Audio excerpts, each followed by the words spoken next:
એ ગોપી આવી પેની પાસે ત્યારે કહે છે, લેકર ભિક્ષા ચલે નંદરાણી કંચન થાર ધરાયો, લો ભિક્ષા જોગી જાઓ આસન पे मेरो बालक डरायो। કે હે આપ મારો દીકરો ડરી જશે, મારે કઈ આપની પાસે જોશ જોડાવા નથી, તમે આગળ ચાલો। ત્યારે જોગીના રૂપમાં આવેલા સદાશિવ કહે છે, ના ચાહીએ તેરી દौलत दुनिया, ना ये कंचन माया, अपने लालन का दर्शन करा दे, मैं दर्शन को आया। हे मां, મને કઈ નથી જોતું, મને ખાલી આપના લાલાના દર્શન કરવા છે। આ તરફ માં હઠ પકડે કે ના ના, મારો લાલો જો આપના દર્શન કરે તો ડરી જશે, હું આપને દર્શન નહીં કરાવું, તમે તમારે જાઓ।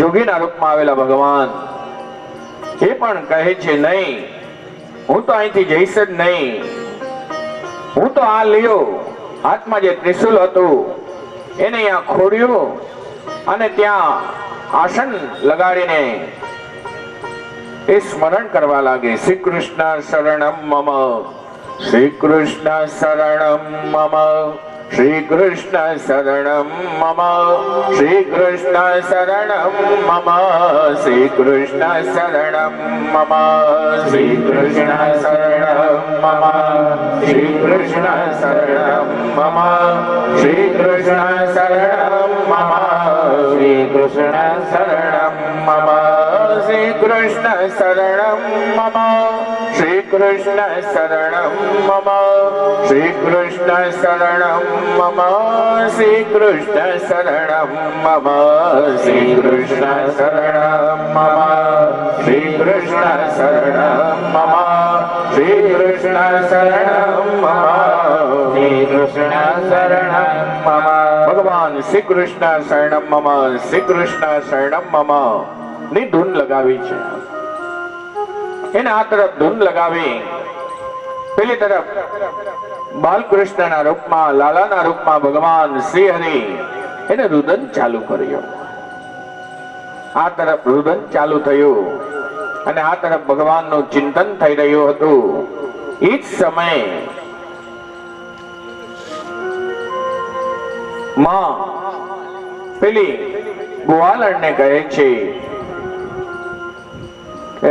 એમ કર, એને તું પૂછ તો ખરા, એ કઈ ભૂત પ્રેત ને ઉડાડવાનું, એને ભગાડવાનું કઈ મંત્ર તંત્ર જાણે છે, કોઈ યંત્ર, કોઈ મંત્ર, આને કોઈ નજર લાગી ગઈ લાગે છે।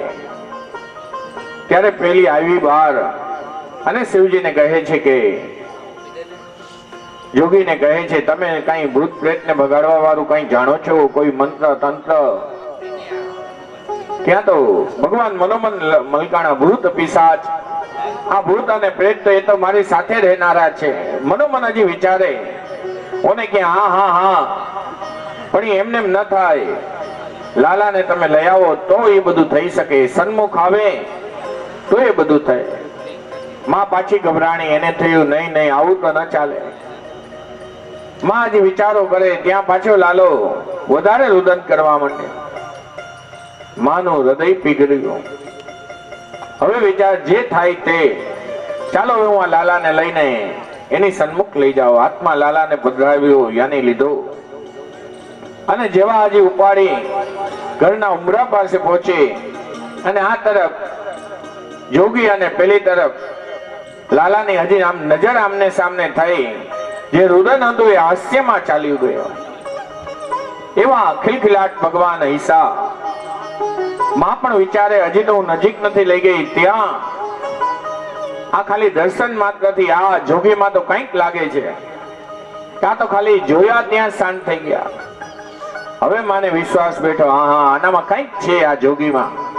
એની સન્મુખ લઈ ગયા, સામે બિછાનું બિછાવ્યું, એના ઉપર બાલકૃષ્ણને પધરાવ્યા અને આ તરફ શિવજી પણ ઉભા થયા છે. ત્યારે કવિની લેખની પણ બોલે છે, પંચ બેર પરિક્રમા કરકે સંગી નાગ બજાયો, સુર શ્યામ બલિહારી કનૈયા, જુગ જુગ જીએ તેરો લાલો. માને કહે છે, માં આ તારો લાલો છે ને જુગ જુગ જીવે એવા મારા આશીર્વાદ છે. આ શિવજી અને એના ઈષ્ટ યાની બાલકૃષ્ણ બંને આમને સામને. આ દિવસ દ્વાદશીનો, પાછો એક દિવસ છોડી 14 ને દિવસે પૂતના એમની કથા. હવે આ નંદ મહોત્સવાદી ચાલી રહ્યો હતો, એ પૂર્ણ થયો હતો. એમાં દિવસો મહિનાઓ બધા વીતી ગયા હતા. હવે સુખદેવજી પરીક્ષિત મહારાજને કહે છે, ગોપાન ગોકુલ રક્ષાયામ નિરૂપમ મથુરા ગતઃ નંદમ નંદ કંસસ્ય, કે હે ગ્વાલો, આપણે આ વર્ષનું કર ભરવાનું રહી ગયું છે, તો આપણે કર ભરવા માટે જાય. પણ દર ફેરે શું થતું, આપણે લોકો પણ જે વાર્ષિક કર ભરતા હોય એ રીતે એ પણ ખંડિયા રાજા હતા. એટલે એ શું કરતા, દર વર્ષે કર ભરવા માટે મથુરા જતા, કંસના રાજ્યમાં. આજે સમય થઈ ગયો હતો, નંદ મહોત્સવમાં ધ્યાન ન રહ્યું. દર ફેરે એમ કરતા, એની સાથે મોટા મોટા ગ્વાલોને સાથે લઈ જતા. બધા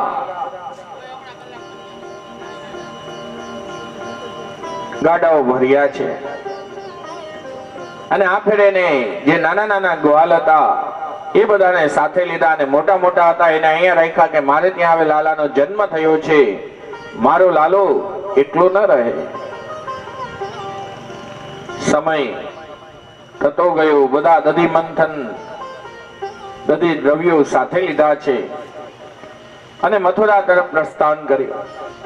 મથુરા પહોંચ્યા અને ત્યાં કંસ, ત્યાં બધું એને જમા કરાવ્યું. કંસની સન્મુખ ગયા.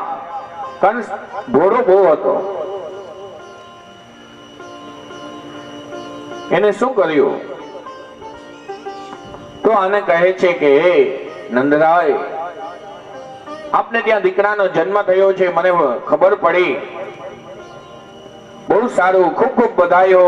એમને ચિરાયુષ્માન સતમ જીવીમાં સરદઃ, હું એને આશીર્વાદ આપું છું. નહીં તો શું થયું હતું, જ્યારે જગદંબા કહીને ગઈ કે તારો કાલ જન્મી ચૂક્યો છે, ત્યારે જ રાતે એને સભા બોલાવી હતી. પોતાના બધા માણસોને કહ્યું હતું કે આ દિવસથી લઈ આ દિવસની વચ્ચે જેટલા પણ જનૈમાં હોય એ બધાને તમે મારી નાખો. બધા ચારેય દિશામાં ગયા હતા. આજ કંસ નંદજીને કહે છે કે હે નંદરાય, હે બાબા, આપને ત્યાં લાલાનો જન્મ થયો, આપને બધાઈ હો, બધાઈ હો. બસ ચિરાયુષ્માન. નંદ બાબા પણ બે હાથ જોડીને વંદન કરે છે, હે રાજા, બસ આપની કૃપા, આપના આશીર્વાદ એટલે મારે ત્યાં પ્રાપ્તિ થઈ. નંદ બાબા પણ સરળ સ્વભાવના. કંસ પણ પ્રસન્ન થયા. પછી વસુદેવ અને દેવકી જે પેલા કેદખાનામાં હતા એ હવે તો ત્યાંથી નીકળી ગયા હતા, એક ઉપવનમાં રહેતા હતા. નંદ બાવા ગ્વાલોની સાથે એની પાસે આવ્યા.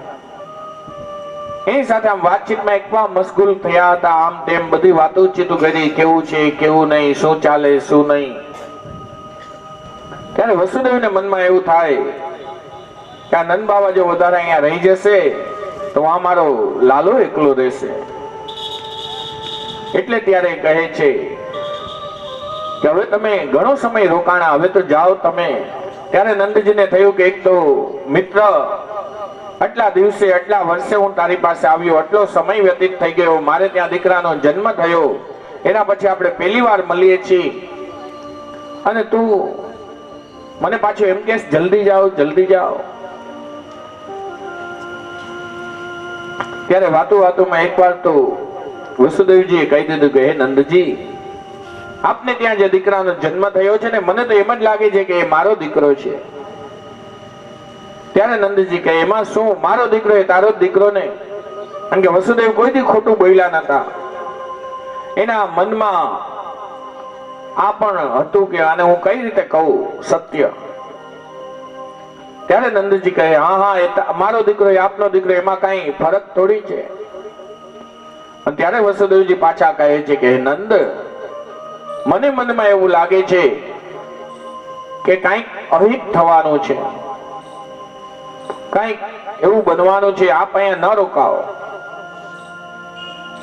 અને નંદ એટલે શું, આનંદ દદાતી ઇતિ નંદ, આનંદ દદાતી ઇતિ, આનંદ જે આપે એ નંદ.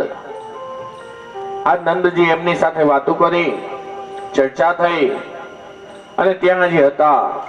અને પેલી તરફ પૂતના જે અવિદ્યા, એને એવું સુંદર સ્વરૂપ ધારણ કર્યું હતું. નગરમાં પ્રવેશ કરે છે, એક પછી એક ગામમાં છોકરાઓને મારતી મારતી એ નંદજીના ગામમાં પ્રવેશ કરી રહી છે. ગ્વાલણો એ જલ ભરી ભરી યમુનાજીના ત્યાંથી પોતાના ઘર તરફ પ્રસ્થાન કરી રહી હતી. ત્યારે પૂતનાએ જોયું કે જેની મુખે હું ઉભી રહું છું, જેની પાસે ઉભી રહું છું, ત્યાં બધી જગ્યાએ એક જ વાત થાય છે, નંદજીને ત્યાં દીકરો થયો, બહુ સારું થયું, બહુ સારું થયું. જ્યાં જાઓ ત્યાં આનું જ નામ બોલાય છે. એટલે મને એવું લાગે છે આ નંદજી આ ગામના કોઈ મોટા માણસ લાગે છે. તો લાવને હવે મારું કામની જે શરૂઆત કરવી છે મારે, તો એના ઘરેથી જ ચાલુ કરું. પેલા લોકોને પૂછે છે આ નંદજીનું ઘર ક્યાં આવ્યું, કે આમ ચાલ્યા જાઓ, પેલા જે યમલાર્જુનના જે ઓલી બાજુ વૃક્ષો બતાય છે ત્યાં જ એમનું ઘર છે. એ નંદાલય પાસે પહોંચી અને અવિદ્યા હતી. અવિદ્યા પણ એને એવો શૃંગાર ધર્યો હતો, એવું રૂપ એને ધારણ કર્યું હતું.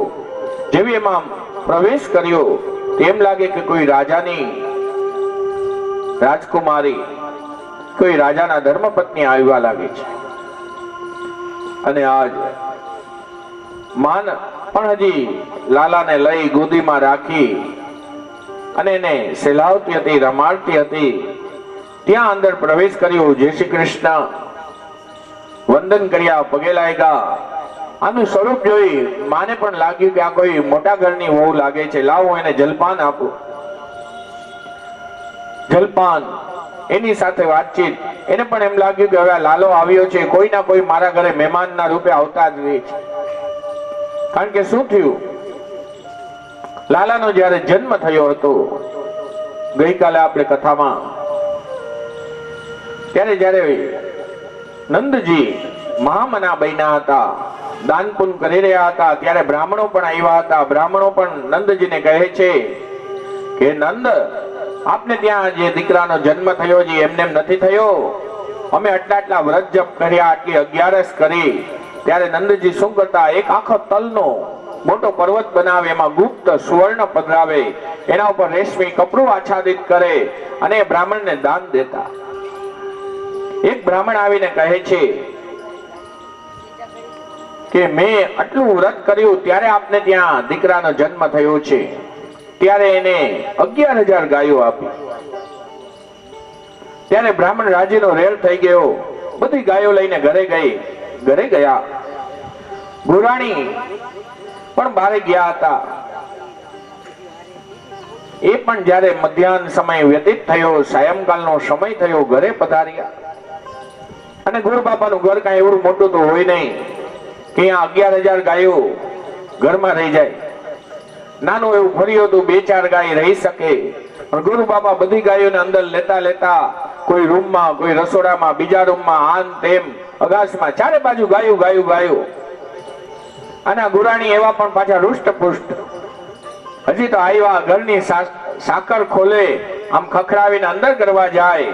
અને આમ જેવું બાયણું ખોલીને આ દરરોજની ટેવ હોય, એટલે અંધારામાં પણ જો ઘરમાં આપણે રાતે ઊભા થાય તો લાઈટ કરવાની જરૂર ન પડે. ખબર હોય જોઈએ ઘરમાં આ રીતે આ જગ્યાએ ખાડો છે કે આ જગ્યાએ આવું છે, આ જગ્યાએ લાઈટ છે, એમને આપણો હાથ ચાલ્યો છે. આ ગુરાણી પણ હજી વિચારોમાં હતા. બાયણું ખોલ્યું છે, એક પગ ઉપાડ્યો ને બીજો પગ અંદર મૂક્યો, ને હજી અંદર પ્રવેશ કરે ત્યાં ઓલી ગાય ભાંભરે. અને એક ગાયની એવી ઢીક લાગી કે ગુરાણીમાં અહીંયા જ પડી ગયા. અને અંદર ગુરુ બાપાએ જોઈ, અને ઘરનાનો અવાજ ગમે એટલા બેઠા હોય એની વચ્ચે આવી જાય, ખાલી તરત ત્યાં સમજી જાય, આપણી વારીમાં સમજી જવાય. અને ગમે એટલા બેઠા હોય એની વચ્ચે તમે એ કરો એટલે એ સમજી જાય કે આ મને જ બોલાવે. આજ આની ચીસ જોઈ ગુરુ બાપા તો અંદરથી બહાર આવ્યા. અને ત્યાં તો ગુરાણીનો પારો ગયો તો એને કહે છે, ગુરુ બાપા આ તમે શું કર્યું? આ ઘરમાં આટલી બધી ગાયો ક્યાંથી આવી? આ કઈ રીતે? હું નંદજીને ત્યાં ગયો હતો, એને મેં એમ કીધું કે મેં આ વ્રત કર્યું હતું ચાંદ્રાયણનો, આ એકાદશીનો, તો એને મને 11,000 ગાય આપી. તો પાછી ગુરાણી કે અરે તમારામાં તો અકલનો છાંટો જ નથી. ઓલો કે ભાઈ આખા ગામને હું સમજાવું, આખા ગામને કથા સંભળાવું, અને તું એમ કહેશ કે તમને ખબર ના પડે? ઓલો કે હું કઈ એમને ગાયો નથી લઈ આવી. મને એમ થયું લાવ ને આ ગાયો એટલી આપે છે, મારા શાળાને એકેય 4 શાળા આગળ એકેય ગાયું નથી, એની આગળ દુધાણું નથી, આમાંથી 2,000 એને આપી દેશે, આપણે 2-4 રાખશી, એટલે હું આ લઈ આવ્યો. નહીં તો મારે ક્યાં, આપણને ખબર હતી આપણે બે એકલા, આપણે કેટલું દુધાણું જોઈ, આટલી બધી ગાયો આપણે શું કામ જોઈ? આપણે તો ઓટોમેટિક 5 છે, એમાં આરામથી આપણું ગુજરાન ચાલે છે. આટલી ગાયો હું એટલે લઈ આવ્યો વાલી. ઓલા કે ઓ તમે આજ એક પેલું કામ જીવનમાં સારું કર્યું.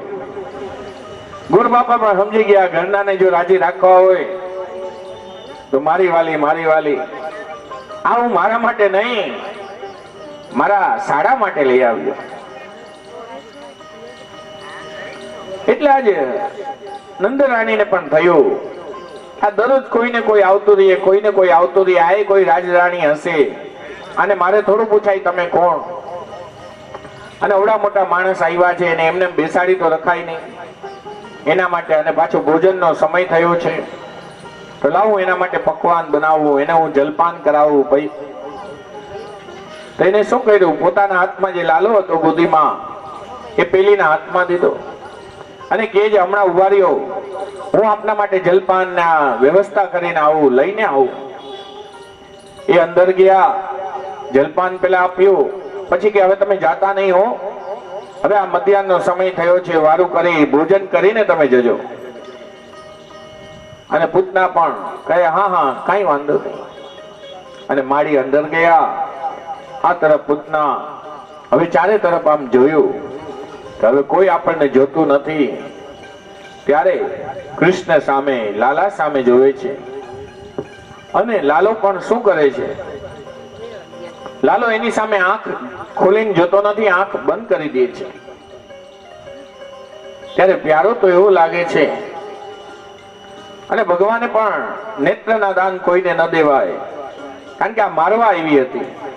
પૂતના બાલઘાતી, એ મારવાના વિચારથી આવી હતી. જો ભગવાનના નેત્ર એને જોઈ લીધા હોત, આમને સામને નેત્ર મહિલા હોત, તો જે મારવા આવી છે એ ભાવ એનો ચાલ્યો જાત. મોટા મોટા વિદ્વાનો તો એટલું બધું લખે છે કે લાલો બી ગયો હશે એટલે લખી, કોઈ કઈ આવું હશે એટલે. પણ આજ પૂતના જ્યારે એને પરિપાન કરાવવા માટે જોવે છે અને આ તરફ પૂતના બાલકૃષ્ણને હાથમાં લઈ પરિપાન કરાવવા જાય અને ત્યારે ભગવાને પણ વિચાર્યું કે આ તો પૂતના છે, રાક્ષસી છે, અત્યારે ભલે આ સ્વરૂપમાં રહી પણ હમણાં હું એના પ્રાણ લઈ લઈશ એટલે આ તો મોટી થઈ જશે. અને મનોમન વિચારે છે, કારણ કે આ પૂતના અને કૃષ્ણ પહેલી વાર નથી મળ્યા, આ એનો બીજી વાર નો મિલાપ છે. જ્યારે બલિરાજાને ત્યાં વામનજી બનીને ભગવાન પધાર્યા હતા ત્યારે રત્નમાલા જે બલિરાજાની બેન એવા નાના બાલકૃષ્ણ વામનજીને જોઈ ચાકરીનો જે અવાજ ટકટ આવતો હતો, હાથમાં છત્ર હતું, કમંડલ હતું, ગર્ભનું આસન હતું, ત્રિપુંડ કરેલું હતું, ત્યારે એને એમ થયું કે વાહ વાહ, કેવો નાનો બાલ, આને તો મારા કોખે મોટો કર્યો હોત, એને મેં મારું પરિપાન કરાવ્યો હોત તો બહુ સારું રહે, આવું સૌભાગ્ય મને પ્રાપ્ત થયું હોત તો બહુ સારું. આજ પૂતના જ્યારે આવી હતી ત્યારે ભગવાન આંખો બંધ કરીને વિચારે, અને એ દિવસે પણ એવું જ થયું હતું. જ્યારે આવ્યા વામનજી ત્યારે એને એવી ઈચ્છા થઈ કે આને મારે આ રીતે દીકરો બનાવવો છે, અને જ્યારે તન પગલામાં બધું લઈ લીધું ત્યારે એના મનમાં પાછો એવો વિચાર આવ્યો હતો કે આને તો મારી નાખવો સારો. બે સમયે ભગવાને એને તથાસ્તુ કહ્યું હતું. પેલો સંકલ્પ કે આ મારો દીકરો થાય તો સારું, અને બીજો સંકલ્પ કે આને હું મારી નાખું. એટલે બે ટાઈમે ભગવાને એને તથાસ્તુ કહ્યું, જા તો તારી ઈચ્છા પૂર્ણ થશે. એ જ આ બીજા જન્મમાં પૂતના થઈને આવી હતી. અને પૂતના જ્યારે આવી હતી અવિદ્યા, ત્યારે હજી એમના પ્રાણ ચૂસવાના ચાલુ કરે, પ્રાણ લેવાના ચાલુ કરે, ત્યારે એક પછી એક ધીમે ધીમે ભગવાન પૂતના પણ ઊભી થઈ પાછા પગે ગામના પાદર સુધી આવી. અને એ પાદર માંથી જ કંસ રાજાનો ચંદનના ઝાડનો બગીચો પ્રારંભ થતો હતો. અને પેલી તરફ પૂતના કહે છે, મુચ્યતા મેષા, મને મુક. ત્યારે કૃષ્ણ કહે છે, રામાવતાર હતો ત્યારે મેં બધું મૂકવાનું કર્યું, આ તો કૃષ્ણ અવતાર છે, બધું સમર્પણ, બધું સ્વીકાર, જે આવે એને આવવા દો, આમાં કોઈ મૂકવાનું જ નથી. રામાવતારમાં ભગવાને શું, જ્યારે રામચંદ્ર હતા અને ત્યાં અયોધ્યાની અંદર એક ખાલી ધોબી એમ કહી દીધું, એ તો રામ છે, પર્યા ઘરમાં ગયેલી સ્ત્રીને પાછી ઘરમાં રાખે. ત્યારે રામે સીતાનો પણ ત્યાગ કર્યો હતો. અને આજે ભગવાન કૃષ્ણ અવતારમાં કહે છે, એક ધોબી નહીં, આખી ધોબીની નાત આવી જાય, એક સીતા નહીં, 16,108 સાથે હું પરણ્યું, એની સાથે રહું. આજ કહે છે, આ મારો સ્વીકારનો અવતાર છે, જે આવે એ સ્વીકાર. મુચ્યતામ એષ. આજ એ રીતે વાત થઈ રહી હતી. અને પેલી તરફ નંદજી પણ વિચારી લીધું, અવશ્ય જો વસુદેવજી એમ કહે છે કે વહાં કઈક ઉત્પાત થવાના છે, અવશ્ય એ દેવી પુરુષ છે, બ્રહ્મને જાણનારા છે. એ લોકો પણ ઉતાવળા પગે મથુરાથી નીકળ્યા છે. આ તરફ ભગવાન જેવા એના પ્રાણ લેવાના જઈ રહ્યા હતા ત્યારે પણ ઓલી મુચ્યતામ કહે છે, કહે છે નહીં, આ તો મૂકીશ જ નહીં. એ જ સમયે એને ત્યાંથી એના પ્રાણ લીધા અને જે બાલ સ્વરૂપમાં હતી એ વિકરાળ સ્વરૂપમાં થઈ અને પેલી તરફ એ રીતે પડી કે જે કટક બટક જે ઝાડવાઓ હતા એ કપાવા લાગ્યા અને નીચે આખા ચંદનના ઝાડવાઓ થઈ ગયા. કારણ કે આ કથા છે. અને જ્યારે એમનું પ્રાણ લીધા હતા અને ભગવાન એને ધાત્રીની ગતિ આપી. લેવે ગતિમ ધાત્રી મતામ તતોન્યમ. શું કામ? ભગવાન એને માની ગતિ આપી. એકવાર ભગવાન જ્યારે દ્વારકામાં બિરાજતા હતા ત્યારે વસુદેવ દેવકી ભગવાનને કહે છે, હે પ્રભુ, અમારે જાત્રાએ જવું છે. ભગવાને વ્યવસ્થા, તો ચાલો ચાલો, કાંઈ વાંધો નહીં, તમારી ઈચ્છા છે ને જાત્રાએ જવાની, ચાલો હું વ્યવસ્થા કરી દઉં. જેમ અત્યારે આપણે ઘરના વડીલો કહે, આપણે તરત ટિકિટ બુક કરી દઈને કઈ આ દીકરો તાર મારી સાથે હરિદ્વાર આવશે કે જગન્નાથપુરી આવશે, એને લઈને તમે ફરી આવો. આજ ભગવાન પણ કહે છે, ચાલો તો હું પણ તમારી જવાની તૈયારી કરાવી દઉં. ત્યારે દેવકી કહે, અમારે એમ જાત્રા નથી કરવી, અમારે જાત્રા એ રીતે કરવી છે, આખો પરિવાર, આપણે ભાંડેડા તો હોય, આપણા બેન દીકરી તો હોય, જમાઈ તો હોય, બધા સાથે હોય અને જાત્રાએ જવું છે. ત્યારે ભગવાન કહે છે, ચાલો એ રીતે કરીએ.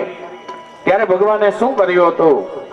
આ તરફથી વસુદેવ દેવકીને સાથે લીધા હતા, આ તરફથી નંદ અને જશોદાને પણ આમંત્રણ દીધું હતું. વ્રજના માણસો પણ એ સામ્ય એ પ્રદેશમાં બધા ભેગા થયા કે આપણે બધા ત્યાં તીર્થયાત્રામાં પહોંચીએ. અને તીર્થનો એક નિયમ છે, જ્યારે પણ તીર્થમાં જાઓ, આપણે હરિદ્વાર જાય, ગયા જાય, ગમ્યા જાય, તો તીર્થમાં જાવ એટલે તીર્થ શ્રાદ્ધ અવશ્ય કરવું જોઈએ, જેને આપણે પિતૃઓનું તર્પણ કહીએ. અને એમાં એવું ન હોય કે આપણા પિતા, આપણા દાદા જીવતા છે તો આપણા તર્પણ ન થાય. ત્યારે શું થાય? જ્યારે પૌત્ર તર્પણ કરવા બેઠો હોય ત્યારે પોતાના દાદાનું નહીં પણ દાદાના પિતાનું નામ લે, કારણ કે એ વંશમાં તો ઉતર્યો છું ને. ક્યારેક એ પણ આપણી આગળ અંજલિ માંગતા હોય. આપણે લોકો એમ વિચારીએ છીએ, જ્યાં સુધી પપ્પા અને દાદા જીવતા હોય ત્યાં સુધી દીકરાનો દીકરો તર્પણ, પિતૃઓની પૂજા કઈ ન કરી શકે. એવું નથી. જ્યારે તીર્થમાં ગયા હો, આ રીતે કોઈ સત્કર્મ કરતા હો, ત્યારે જ્યારે પિતૃ તર્પણ આવે ત્યારે આ તરફ દાદાએ કરતા હોય, દીકરોએ કરતો હોય, એનો પૌત્ર જો હોય તો ત્રણેય જણા સાથે બેસીને તીર્થ શ્રાદ્ધ કરી શકે. અને આ નિત્ય તર્પણ છે. આપણે પહેલે દિવસે જ્યારે કર્મ કર્યું એ દિવસે નિત્ય તર્પણ કરેલું. અને એમાં અલગ અલગ તર્પણોમાં શું હોય? પહેલા પંડિતજી તમને આ રીતે ખૂબ મુકાવે. આપણા હાથની અંદર જ ચારે તીર્થ છે. આ ઉપરનું જે આંગળી છે, અહીંથી જ્યારે પંડિતજી તમને જલ મુકાવે ત્યારે ઋષિ, આપણે દેવ તર્પણ, દેવતાઓને આપણે સૂર્યનારાયણને જ્યારે અર્ઘ્ય દેતા હોય પ્રાતઃ કાલે, ત્યારે જોયું હશે આમ જ આપણો લોટો જાય. એટલે આ ઉપરની સાઈડ જે છે આંગળામાં, એ દેવતાઓને અર્પણ થાય. પછી આમ ભરીને આમ ખોબા મુકાવે, આમ લ્યો અને પાછા અહીંથી મુકાવે, એ ઋષિ તર્પણ. એટલે આપણે ત્યાં પેલા સોસાયટીઓમાં આવતા, ગામમાં આવતા લૂંટ માગવા વાળા, ત્યારે ઘરની અંદરથી આપણે જયારે ધાન કે કંઈક ભરીને આવ્યા હોય, આ રીતે બબે વાર આપીએ. ભગવાનને જયારે અર્ઘ્ય દેતા હો ત્યારે એકવાર અર્ઘ્ય દેતો ઘણું. ભૂદેવને, બેન દીકરીને જયારે આપણે દેતા નવી, ત્યારે આપણે આમ ભરી ભરીને દેતા. આ ઋષિ તર્પણ. પછી જયારે અમે તમને અંજલિ ભરવાનું કહીને તમને એમ કહી કે તમે હું સ્વાહા, તમે જયારે આચમન કરવું હોય ત્યારે શું થાય? ત્યારે અહીંથી જ લેવું પડે. આમ એ મનુષ્ય તર્પણ. ત્યારે આમ કરવા જાવ તો બધું ઢોરાઈ જાય. અહીંથી દેવતાઓને, અહીંથી ઋષિઓને, અહીંથી પોતે. અને જયારે પિતૃઓનું તર્પણ આવે ત્યારે અમે એમ કહી કે જમણા હાથના અંગૂઠેથી આ રીતે તર્પણ કરો. ત્યારે અમે એમ કહી તન તન અંજલિ દેજો, એક એક નામની તન અંજલિ. દેવતાઓને એક વાર, બ્રાહ્મણો ઋષિઓને 2 વાર અને પિતૃઓને 3 વાર. એટલે આપણે એક એક નામથી તન અંજલિ આપીએ. એ તર્પણ આજ ભગવાન દ્વારકાધીશ એ પણ તર્પણ કરવા માટે બેઠા છે. બ્રાહ્મણો એક પછી એક તર્પણ કરાવતા ગયા. પિતૃ તર્પણ આદિ આવ્યું, આગળના બધાના તર્પણો થયા. ત્યારે કહે છે હવે કોઈ બાકી તો નથી રહેતું ને? ત્યારે ભગવાને કહ્યું કે હા હા હા, એક હજી બાકી રહી જાય છે, મારી માં. ત્યારે જશોદા આ તરફ જોવે, દેવકી તરફ, અને દેવકી આ તરફ જોવે કે લે, આ કનૈયાએ ક્યાં કોઠરામાંથી બિલાડું નવું કાઢ્યું, આપણે બે તો હૈયા જ છીએ નહીં, એમ કે મારી માનું એક તર્પણ રહી ગયું. ત્યારે હાથમાં તરત ખોબો લઈને ચાલુ થઈ ગયા, પૂતનામ તર્પયામી, પૂતનામ તર્પયામી, પૂતનામ તર્પયામી. હર વર્ષે 14 ને દિવસે શ્રાદ્ધ પક્ષની અંદર પણ ભગવાન એનું તર્પણ કરતા. કારણ કે ભગવાને શું, આપણે ત્યાં પણ લૌકિકમાં કોઈ માં દીકરા કે દીકરીનો જન્મ થયો હોય ને જો ગુજરી જાય તો બીજી માએ એને જેને દૂધ પાયું હોય, મોટો કર્યો હોય, ઓલા દીકરાને સમજ અપાવે, હે બેટા, હે દીકરા, હું તને દૂધ નથી પીરાવી શકતી, ત્યારે આ માએ તને પોષણ આપ્યું હતું, તું આને ભૂલતો નહીં. લેભે ગતિમ ધાત્રી જીતાપ તતૌન્યમ, એનું દૂધ તે લીધું છે. ત્યારે કહે છે એને ધાત્રીની ગતિ આપી.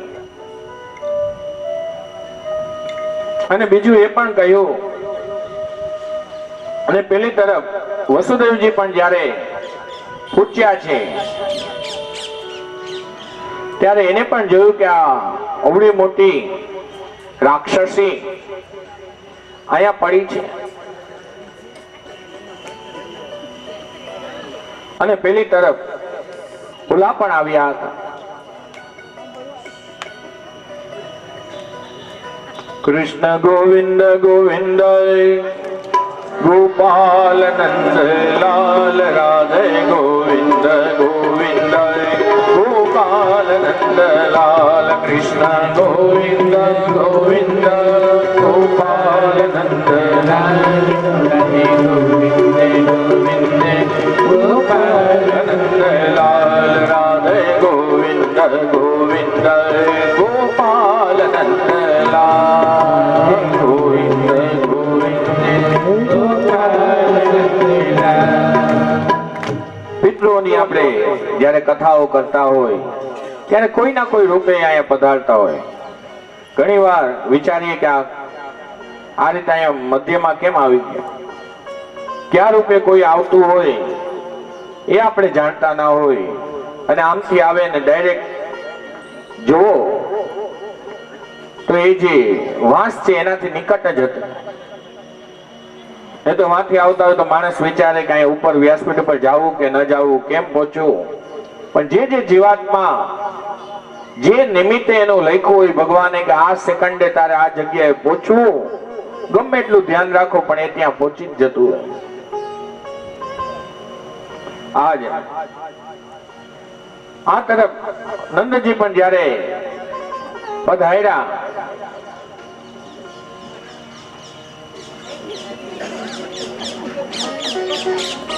હતા ત્યારે પણ એ જ રીતે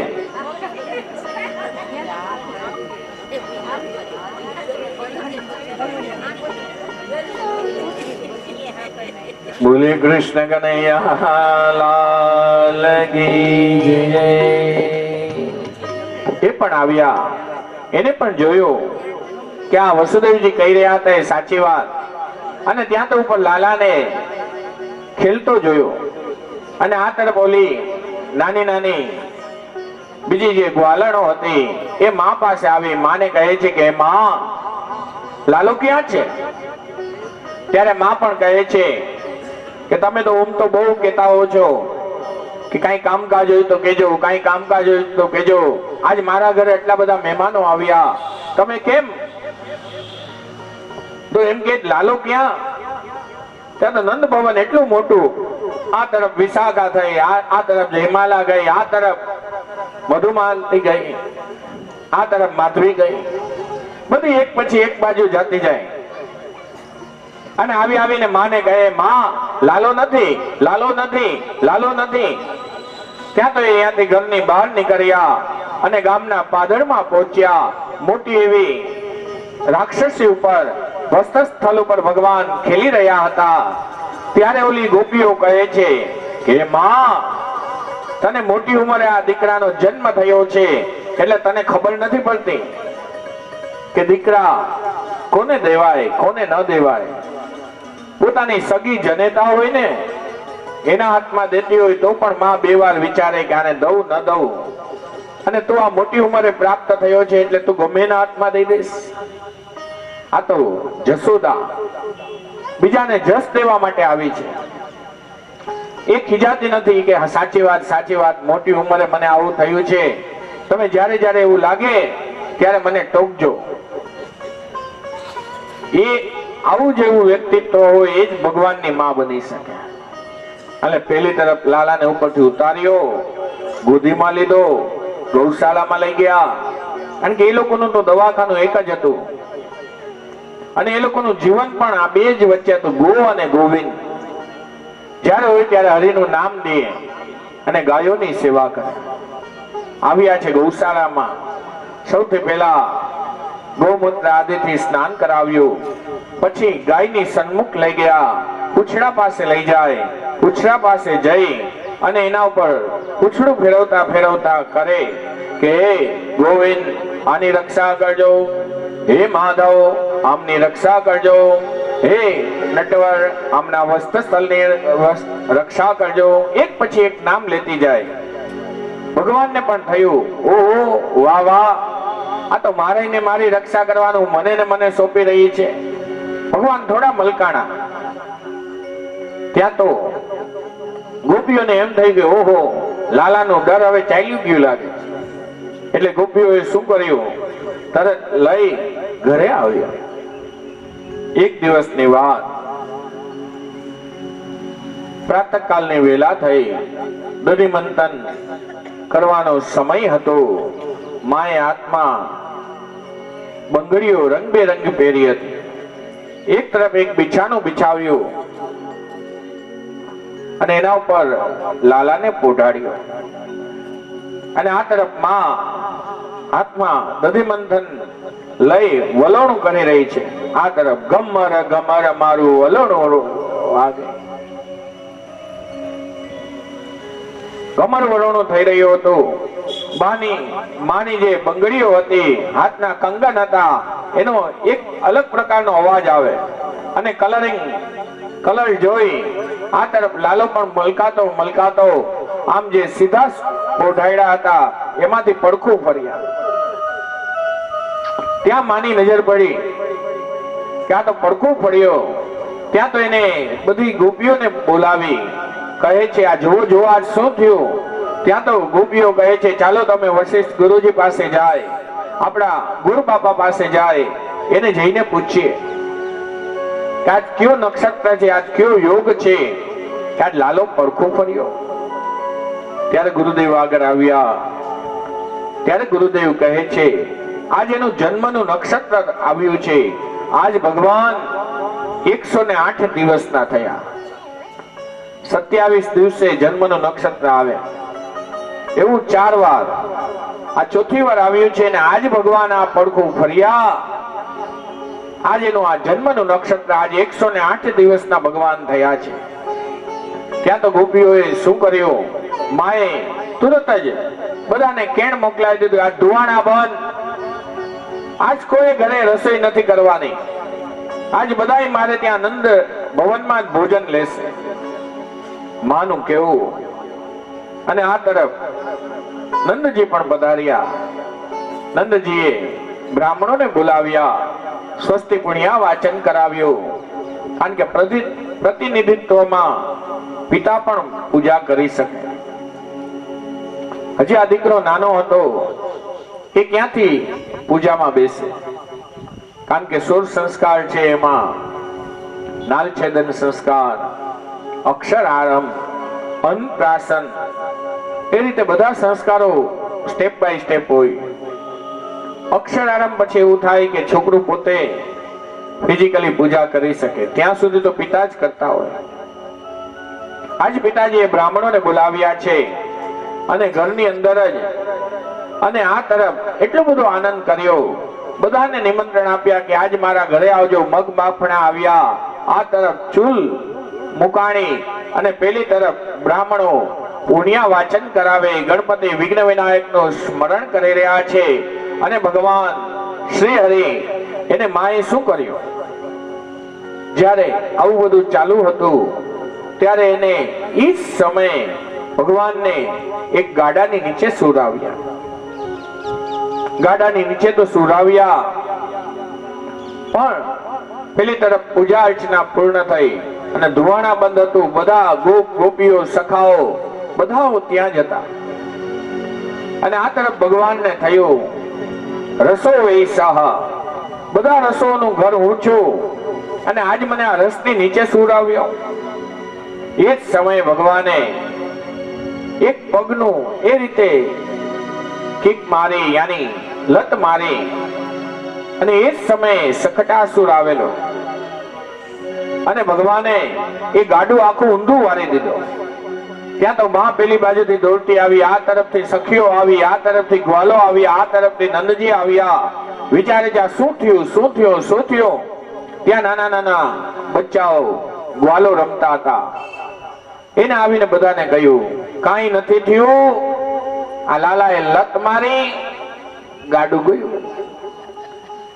ત્યારે બધા કે આવું થોડું, આવો નાનો બાલ અને લત મારે ને આવું, કોઈ એનું માનતા નથી. ત્યારે ભગવાન એની સામે મુસ્કુરાય છે કે હે, એટલે જ તમને દર્શન કરાવ્યા. જો સમજુ માણસ, મોટા માણસના સપનામાં પણ હું આવી જાઉં તો બીજે દિવસે એને ત્યાં નારિયેળ વધારવા વાળાની લાઈન થઈ જાય કે આને ત્યાં દર્શન દીધા હતા. આપણે પણ વર્ષો પહેલા તળાજા ગામો ગામથી જતા કે આને, એટલે મેં એ લોકોને દર્શન નથી કરાવ્યા, આના આપને દર્શન કરાવ્યા. આ રીતે ધીરે ધીરે બધો સમય વ્યતીત થતો હતો. અને પેલી તરફ ભગવાન ની જે લીલા, એક પછી એક લીલાઓના દર્શન કરતા કરતા ભગવાન આગળ, અને આ તરફ હવે તો વ્રજ હતું. વ્રજમાં ભગવાન બાલ સ્વરૂપે બિરાજ્યા હતા. અને એ જ સમયે ત્યાં એક દિવસની વાત, વસુદેવજી પોતાના ગુરુદેવ ગર્ગાચાર્યજીને કહે છે કે હે ગુરુદેવ, મેં એક વસ્તુ આપનાથી छिपाવી હતી. શું? અને હંમેશા ત્રણ વ્યક્તિ પાસેથી કઈ છુપાવાય નહીં. પહેલું તો આપણા માતા પિતા, અને બીજા આપણા ગુરુ. હે ગુરુદેવ, એક વાત કહું આપને. આ વ્રજમાં જે નંદજી છે, એમને ત્યાં જે બીજી દીકરાઓ છે, એ બંને દીકરા બીજા કોઈ નથી. એ આપણું જ 7મું અને 8મું સંતાન છે, મારા જ દીકરાઓ છે. અને મારી એવી ઈચ્છા છે ગુરુદેવ, આપના જેવા વિદ્વાન અને ગુરુના હાથે જેનું નામકરણ સંસ્કાર થાય તો બહુ સારું. ત્યારે ગર્ગાચાર્યજી કહે છે હા વસુદેવજી, અવશ્ય હું પણ એક દિવસ મોકો જોઈ વ્રજમાં જઈશ. થોડા દિવસો નીકળ્યા. એક દિવસ વસુદેવજીને સાથે વાત થઈ, અને આ તરફ ગર્ગાચાર્યજી બ્રજમાં પધાર્યા. બ્રજમાં જેવું ખબર પડી કે ગર્ગાચાર્ય પધાર્યા, તેમાં તો સૌથી મોટું ઘર એ નંદજીનું. આજ એ નંદજીને ત્યાં મહેમાન ગતિ થઈ. અને ગર્ગાચાર્યજીને આજ નંદજીને પણ વિચાર આવ્યો કે મારા દીકરાઓ એટલા મોટા થઈ ગયા છે, અને આ જો આવ્યા છે તો એના મુખે જો નામ પડે તો સારું. એ પણ વાતો કરતા કરતા ગર્ગાચાર્યજીને કહે છે કે હે ગર્ગાચાર્યજી, મારી એક અંતરની ઉર્મી છે, અંતરની ઈચ્છા છે, આપને કહું. આપ આવેલા છો મારે ત્યાં, તો મારે ત્યાં બે જે દીકરાઓ છે એના નામકરણ આપ કરો. ત્યારે ગર્ગાચાર્યજી એકવાર તો હા ના કરે. ના ભાઈ ના, મારાથી થોડા તમારા નામકરણ થાય. તો પાછો આજીજી કરે. હું ઓવડા મોટા રાજાનો કપાલ ગોર, અને જો હું તમારા જેવા ગોવાળિયાઓના કામ કરવા માંડું તો કાલ સવારે મને કંસ કહી દેશે કે અમારી શું દાન દક્ષિણા તમને ઓછી પડતી હતી, આ ગોવાળિયાઓના ઘરે જઈને કામ કરવા માંડ્યા. અને એનાથી વધારે શું, હજી એના મનમાંથી ઓલું ગયું નથી કે મારો કાલ જન્મી ચૂક્યો છે, અને જો હું આનું નામકરણ કરું તો કાલ સવારે એની આંખમાં તમારા છોકરાઓ આવી જશે. ભાગવતજીમાં તો કહે છે, ગર્ગ પુરોહિતો રાજન યદુ નામ સમૂહેતામ હરિશ્ચ જગમાનસ્ય. અહમ ગર્ગાચાર્ય, હું ગર્ગાચાર્ય છું. ત્યારે કહે છે, ગુરુદેવ, જો તમે એમ કહેતા હો કે આપણે એકાંતમાં નામ પાડી લઈ, તો ખાલી આ પડખું ફર્યું 108 દિવસે, ત્યારે તો મેં આખું ગામ ધોવાણા બંધ રાખ્યું હતું. અને હવે જો તમારી ઈચ્છા હોય તો આપણે એકલા એકલા પણ નામ પાડવા માટે તૈયાર છે. તો ગર્ગાચાર્યજી કે તો કઈ વાંધો નહીં, તો અવશ્ય હું તમારા દીકરાઓનું નામ પાડીશ. ત્યારે કહે છે, નંદજીનું એકાંત એટલે શું? ગૌશાળા. ગૌશાળામાં પધાર્યા છે. ગૌશાળામાં આવી અને ત્યાં પૂજા અર્ચના થઈ, ત્યાં નામકરણ સંસ્કારની વિધિ થઈ રહી હતી. અને આજે કોઈને પણ નંદાલયની અંદર આવવાનો પ્રવેશ નતો. એકાંતની અંદર આ તરફ બધી ગાયો, એની વચ્ચે ભગવાન, અને આ તરફ ગર્ગાચાર્ય. અને આ નામકરણની કથા પણ ક્યારે આવી? 108 દિવસના થયા. અને પેલી તરફ પરીક્ષિતે પણ સુખદેવજીને પ્રશ્ન કર્યો હતો કે મહારાજ, હવે તો આપ કહો, ભગવાન કેવડા થયા? જ્યારે જ્યારે પરીક્ષિતે પ્રશ્ન કર્યો ત્યારે ત્યારે ભગવાને સુખદેવજીએ કઈ ને કઈ વસ્તુ દઈને પ્રશ્નને ટાળ્યો. માં હોય, કોઈ પણ માં આપણી સંસારની, એનો દીકરો નમળો હોય, સારો એવો તૈયાર થયો હોય, અને કોઈ આવીને એને પૂછે આ તમારો દીકરો કેવડો થયો, તો એ માં પણ કંઈક ને કંઈક અલગ જ જવાબ આપે. બીજી વાતમાં એને ટાળી દે, એને કહે નહીં કે મારો દીકરો અવળો થયો.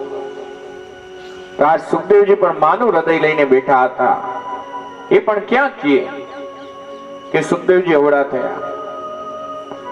ત્યારે કે લાલો અવળો થયો એવું ક્યાંથી સુખદેવજી કહે?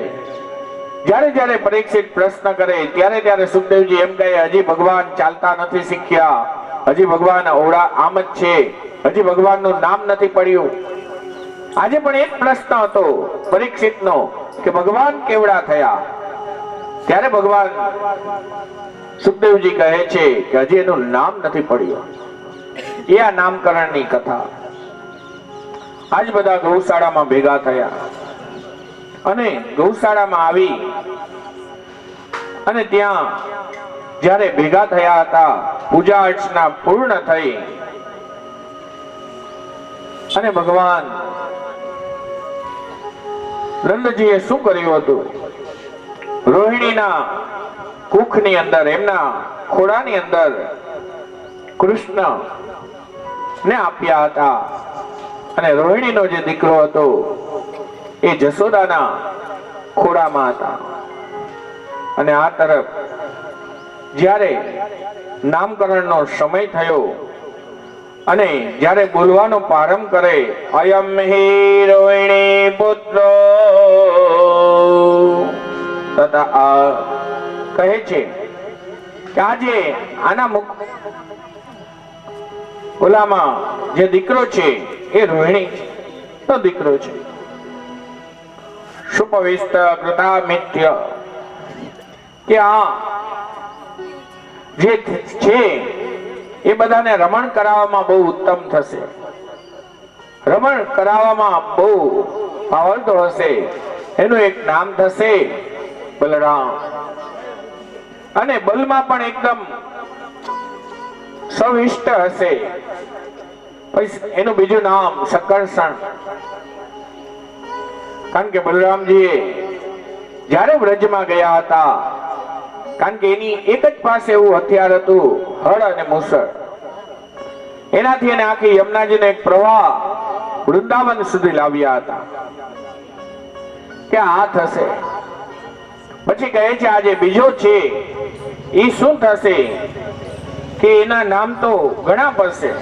અયમ હિ રોહિણી પુત્રો રમણ્યમ સુતદેવ ગુણો આખ્યા રતે રામ ઇતિ બલાધિ બલમ વિદુ. એ બધાનું રમણ કરવાળો થશે, એ થશે.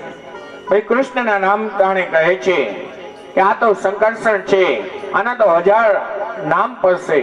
એટલે તો આપણા કવિઓ પણ ગાય છે હરિ તારા છે 1000 નામ, કયા નામે લખવી કંકોત્રી. હરિ ના નામ કેવા, જેવો જેવો ભક્ત હોય એવું નામ હરિનું પાડે. ત્યારે કહે છે આ કૃષ્ણ છે, આ સંકર્ષણ થશે, આનું આવું સ્વરૂપ છે. એનાથી કોઈ એને નટવર પણ કહેશે. એ રીતે કવિએ પણ ગાયું છે. હરિ તારા છે 1000 નામ, કયા નામે લખવી કંકોત્રી. હરિ તારા છે 1000 નામ, કયા નામે લખવી કંકોત્રી. રોજ રોજ બદલે મુકામ, કયા નામે લખવી કંકોત્રી. રોજ રોજ બદલે મુકામ, કયા નામે લખવી કંકોત્રી. હરિ તારા છે 1000 નામ, કયા નામે લખવી કંકોત્રી. હરિ તારા છે 1000 નામ, કયા નામે લખવી કંકોત્રી. તને રામ કહે, કોઈ રાધે શ્યામ કહે. કોઈ તને રામ કહે, કોઈ રાધે શ્યામ કહે. તને રામ કહે, કોઈ રાધે શ્યામ કહે. કોઈ તને રામ કહે, કોઈ રાધે શ્યામ કહે. કહે લગ્નો કિશોર, કયા નામ લખવી કંકોત્રી. કોઈ કહે રંગનો કિશોર, કયા નામે લખવી કંકોત્રી. હરિ તારા છે 1000 નામ, કયા નામ લખવી કંકોત્રી. હરિ તારા છે 1000